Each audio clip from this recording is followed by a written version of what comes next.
আসসালামু আলাইকুম ওরহমতুল্লাহ বরকাত। কেমন আছেন সবাই? আশা করছি ভালো আছেন। তো যেহেতু রোজার মাস, ভালো থাকারই কথা। রব্বুল আলামিন সবাইকে ভালো রাখুক, আমিন। তো আজকের ভিডিও শুরু করছি, সেটা হচ্ছে আমার সামনে অনেকগুলো দেখেন যে রেসিপি আছে। আসলে আজকের ছাত্রদেরকে কি বলবো, তো দেখেন তরমুজ, তারপরে পরেরটাতে কি আছে আমি জানি না। তো ইফতারি, হ্যাঁ, তারপরেরটায় কি আছে একটু আমরা এক এক এক করে দেখবো ইনশাল্লাহ। তো তারপরে বলছি, এরপরে হচ্ছে মাখা ইফতারি। তো এরপরে হচ্ছে শরবত, দেখতেই পাচ্ছেন। তারপরেরটা ফল, আনারস এবং পেয়ারা। তারপরে আমাদের খুব গুরুত্বপূর্ণ রেসিপি যেটা আজকে আমরা বানিয়েছি, সেটা হচ্ছে বড়ির ভর্তা, যেটা প্রসেসিং করতে 3জন মানুষ প্রয়োজন হয়েছে।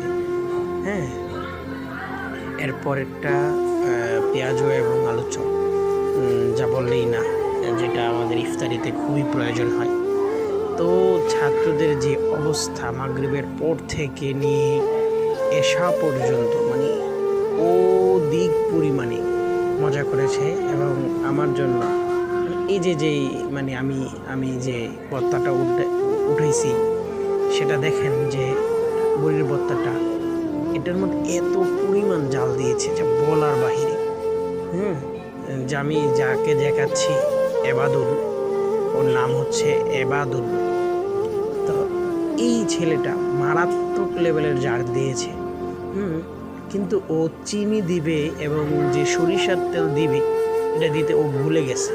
তো এজন্য আমি ওকে বারবার এটাই বুঝাচ্ছি যে তুমি এটা যে দিলে না, এটা তো ঠিক করো নাই। তো অনেক লজ্জা পাচ্ছে। তো সব মিলিয়ে মানে কি বলবো, বলার কোনো ভাষা নেই আসলে। মানে হেফখানার ছাত্রদেরকে নিয়ে একটু মজা, একটু আনন্দ, সব কিছু করা উচিত আমাদের। তো এজন্য আমি হেফখানার শিক্ষকদেরকে বলবো যে আপনারা মাঝে মাঝে ছাত্রদেরকে নিয়ে আনন্দ, ছাত্রদের নিয়ে খুনসুটি করবেন, অবশ্যই করা উচিত। এটা করলে আপনার প্রতি ছাত্রদের আন্তরিকতা বাড়বে। আর আন্তরিকতাটা বাড়লে তখন আর ছাত্ররা পলায়ে যাবে না। মাদ্রাসা থেকে পলানের অনেক কথাই আমরা শুনি। আসলে মাঝে মাঝে শাসনের ফাঁকে ফাঁকে একটু তাদেরকে আনন্দ, উদ্দীপনা এবং তাদেরকে একটু